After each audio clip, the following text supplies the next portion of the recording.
Welcome back to the channel. Today, we're going on a journey through the remarkable life and evolution of Dana Perino. If you think you already know her from your TV screen, get ready to see her in a whole new light. This isn't just a biography or career recap. It's a deeper story about purpose, transformation, and the quiet kind of strength that makes a real difference when the spotlight fades. Dana's story starts not in a newsroom or on a debate panel, but on a quiet farm, with a basket of eggs and a young girl learning the value of showing up every single day. Imagine the early mornings on the open plains of Colorado in the 1980s, where a young Dana would wake before the sun came up. Not to watch cartoons or scroll through her phone, but to do chores. Her job was to gather eggs from the chicken coop behind their house. The air smelled of hay, and her breath would show in clouds during the winter. That routine wasn't glamorous, but it taught her discipline. It taught her that work isn't always rewarded with applause. It's rewarded in results, in self-respect, and in the quiet knowledge that you did what needed to be done. Her father, a volunteer firefighter, was often called away without notice. He showed her what it meant to serve others without needing recognition. Her mother, a teacher, spent long nights grading papers at the kitchen table, instilling in Dana the understanding that the written word has weight and that every detail matters, especially in how we choose to communicate. When Dana headed off to college at Colorado State University, Pueblo, she carried those values with her. While some of her peers spent nights out partying, Dana was often found in the library.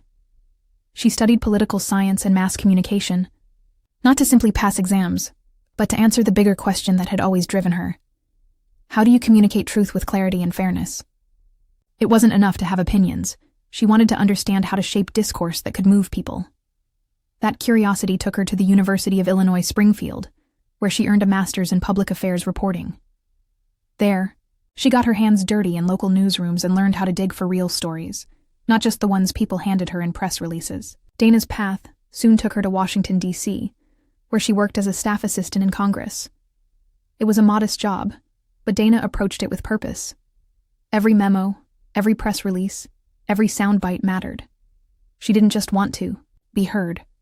She wanted to make meaning. As she moved through positions, from working in legislative offices to becoming a spokesperson at the Department of Justice, she developed an instinct for message discipline. She began seeing media not as a battle, but as a conversation that had to be grounded in facts and trust, even when the stakes were high. Then, in 2005, Dana Perino stepped into the role that would place her in front of the entire nation, White House press secretary under President George W. Bush. At 33, she was one of the youngest ever to hold that position, and one of only a few women to do so. The pressure was immense. The political climate was tense. Every day she walked into the press briefing room, knowing that a single misstep could dominate the news cycle.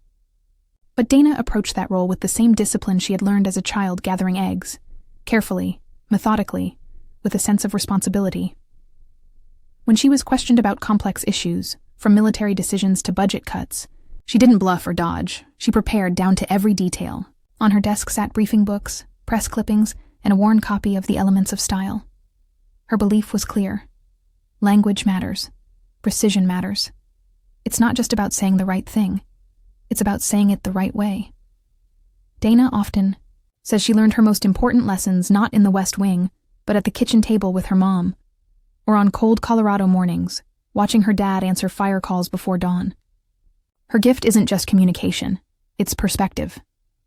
She sees clearly how the smallest actions often shape the biggest outcomes, and that's a lesson more of us could use today. So now the question turns to you. What early lessons are shaping your life, even if you don't fully realize it yet? What values have been with you since childhood that might be pointing toward your own path of influence, leadership, or service? Because if Dana Perino's story teaches us anything, it's that the detours, the quiet choices, and the moments nobody sees might be the ones that matter most. Thanks for sticking with us through Dana's incredible journey. Don't forget to subscribe to the channel for more inspiring stories just like this one.